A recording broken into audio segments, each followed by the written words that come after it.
அடிக்கடி தலைவலி வர்றதுக்கு காரணமே மலிவான உணவுகள் தான் காரணம். மலிவான உணவுகள்னால் தானியங்களில் சமைக்கப்பட்ட உணவுகள். அடிக்கடி மக்கள் இன்றைக்கி தலைவலியால் அவஸ்தைப்படுறாங்க.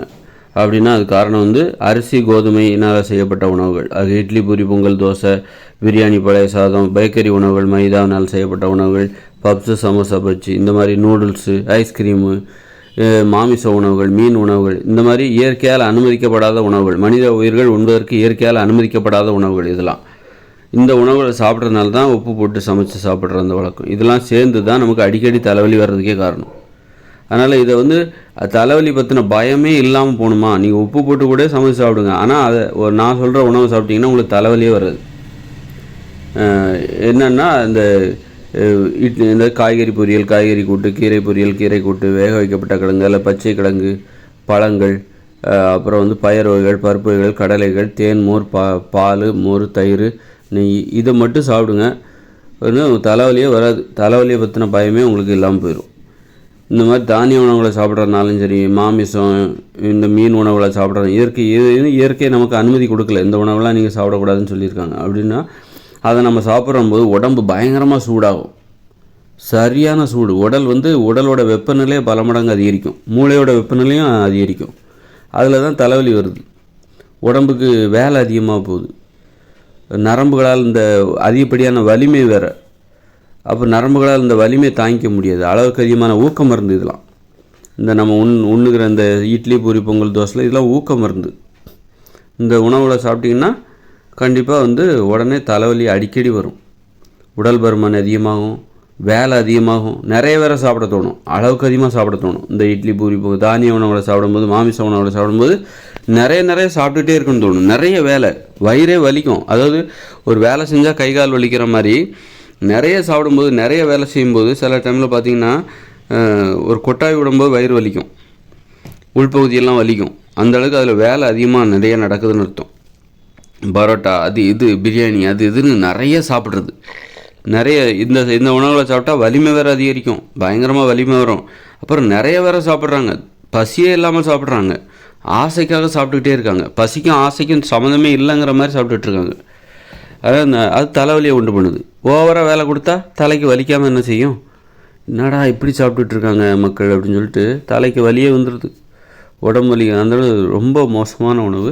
தலைவலி வருவதற்கு, தலைவலியை நீங்கள் நிரந்தரமாக நிறுத்த வேண்டுமென்றால் இந்த தானியங்களில் சமைக்கப்பட்ட உணவுகளை சாப்பிடாதீங்க. மாமிச உணவு சாப்பிடாதீங்க, மீன் உணவுகளை சாப்பிடாதீங்க. நான் சொல்லுகிற உணவுகளை சாப்பிடுங்க. அதான் மனித உணவு. நான் சொல்கிற உணவு எந்த வகையில் சேரும்? பேலியோ டயட்டு, கீட்டோ டயட்டுலாம் சொல்கிறாங்களே, நான் சொல்கிறது ஹியூமன் டயட், மனித உணவு முறை.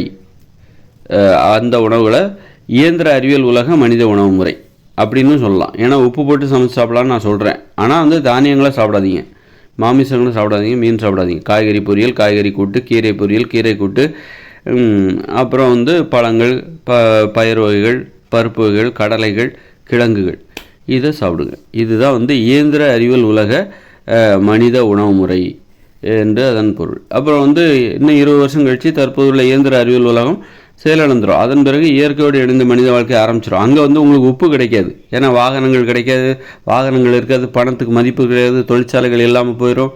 அப்போ கடற்கரையில் யாரும் உற்பத்தி செய்ய மாட்டாங்க. உற்பத்தி செய்யப்பட்ட உணவை விற்று பணமாக வாங்குற அளவுக்கு பணமும் செயலிழந்து போயிடும், பணத்துக்கும் மதிப்பு கிடையாது. அப்படி இருக்கும்போது இன்னும் 20 வருஷம் கழித்து 2040 அப்புறம் நமக்கு உப்பே கிடைக்காது. உப்பே இல்லாமல் காய்கறி பொரியல், காய்கறி கூட்டு, கீரை பொரியல், கீரை கூட்டு, கிழங்குகள், பருப்புகள், பயிர் வகைகள், கடலைகள், பால், தேன், மோர், தயிர், இந்த மாதிரி அவங்க சாப்பிடுவாங்க.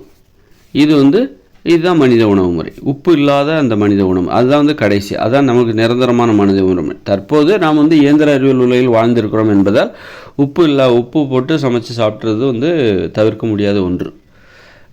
அப்போ தான் இந்த இயந்திர அறிவியல் உலகோடு நாம் பொருந்தி வாழ முடியும். இந்த இயந்திர அறிவியல் உலகம் உருவாவதற்கு அந்த உப்புனால் கிடைச்ச அந்த செயற்கை சுவை தான் காரணம். அதனால் இந்த உலகத்தில் வாழ்கிற வரைக்கும் நம்ம உப்பு போட்டு சாப்பிட்டு தான் ஆகணும். உப்பு நமது உணவுகளில் சமைப்பதற்காக பயன்படுத்தித்தான் ஆக வேண்டும், வேறு வழி இல்லை. அதுக்காக நம்ம இந்த உலகத்தில் இருக்கிற வரைக்கும் நம்ம இந்த இயந்திர அறிவியல் உலகம் இருக்கிற வரைக்கும் நம்ம நோயோடு இருந்து தான்ப்பா ஆகணும், இந்த தலைவலி அடிக்கடி வந்துக்கிட்டு தான்ப்பா இருக்கும் அப்படின்னு நினச்சி கவலைப்படாதீங்க. இந்த இயந்திர அறிவியல் உலகில் வாழ்ந்திருந்தால் கூட நம்ம தலைவலி இல்லாமல், நோய்கள் இல்லாமல் வாழ முடியும். அதற்கான உணவு முறையை தான் நான் உங்களுக்கு சொல்லி விட்டுருக்கேன். இந்த இயந்திர அறிவியல் உலகம் என்றாலே நோயோடு தான் வாழ முடியும் அப்படின்னு ஒன்றும் கட்டாயம் கிடையாது. நோய் இல்லாமலும் இந்த இயந்திர அறிவியல் உலகில் வாழ முடியும். உப்பு போட்டு சமைக்கப்பட்ட உணவுகள் 50%, பச்சை காய்கறிகள் பழங்கள் 50%, பச்சையாக உண்ணுகிற உணவுகள் 50%, இப்படி எடுத்துக்கணும். அதே நேரத்தில் உப்பு போட்டு சமைச்ச உணவுகளில் இடம்பெறவே கூடாத உணவுகளையும் நான் சொல்லிடுறேன். தானிய உணவுகளை எடுத்துக்கொள்ளாதீர்கள். அது மாதிரி மாமிச உணவுகளை, மீன் உணவுகளை எடுத்துக்கொள்ளாமல் காய்கறி பொரியல், காய்கறி கூட்டு இதெல்லாம் உப்பு போட்டு சமைச்சு ஒரு 50% சாப்பிடுங்க. மீதி 50% பழங்கள், காய்கறிகள், வேறு ஏதாவது பச்சையாக கிடைக்கிற ஒரு 50% இது சாப்பிட்டிங்கன்னா தலைவலி வராது, நோய் இருக்காது. நோயே இல்லாமல் இந்த இயந்திர அறிவியல் உலகில் இயல்பாக வாழலாம். சரியா? இதுதான் கரெக்டு. இந்த உணவு முறையோடு தான் நம்ம இந்த இயந்திர அறிவியல் உலகில் வாழ வேண்டும்.